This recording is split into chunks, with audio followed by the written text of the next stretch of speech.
जी अस्सलाम वालेकुम। मैं आपका भाई मोहम्मद सिफ कादर। ये वकास भाई बिल्कुल मेरे नेबर हैं। लाहौर से चंद किलोमीटर से भी कम का फासला है। इन्होंने बजरी तोते पैलेस रखे हैं माशाल्लाह से, और उनके लिए आर्टिफिशियल इंटेलिजेंस इंक्यूबेशन, मतलब कि अंडा मशीन में रखेंगे, तोतों के बच्चे निकाल के अपना शौक पूरा करेंगे, एज अ हॉबी काम करते हैं।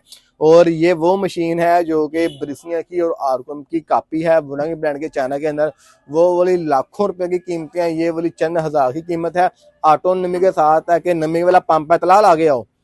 ये इसका ऑटो पंप सिस्टम है, इसको आप मैनुअल भी दबा के आप नमी पूरी कर सकते हैं, और ये ऑटो भी नमी पूरी करता है। ये देखें, ये ऑटो नमी यहाँ से सक करेगा। शर्त यह है कि पानी वाली बोतल ऊपर नहीं रखनी, यहाँ नहीं रखनी, दाएं बाएं नहीं रखनी, पानी वाला पाइप मुड़े ना।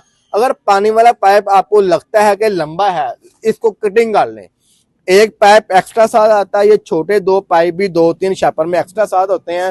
वो ये जो हमसे लेता है हम उसको चेक करवाते हैं। एसी है और डीसी है। आप इसको डायरेक्ट बैटरी पे भी चला सकते हैं, वापडा पे भी चला सकते हैं, और दुआओं में लाजमी याद रखिएगा एज अ ब्रूडर भी। इधर आओ, प्रॉपर तौर पर सीओटी के ऑक्सीजन के सुराख है, मैनुअल पानी वाला सिस्टम भी मौजूद है, और एज अ ब्रूडर भी हमारे दोस्त ग्रे पैरेट के बच्चे इसके अंदर पाल रहे हैं। जज़ाकल्लाह खैर।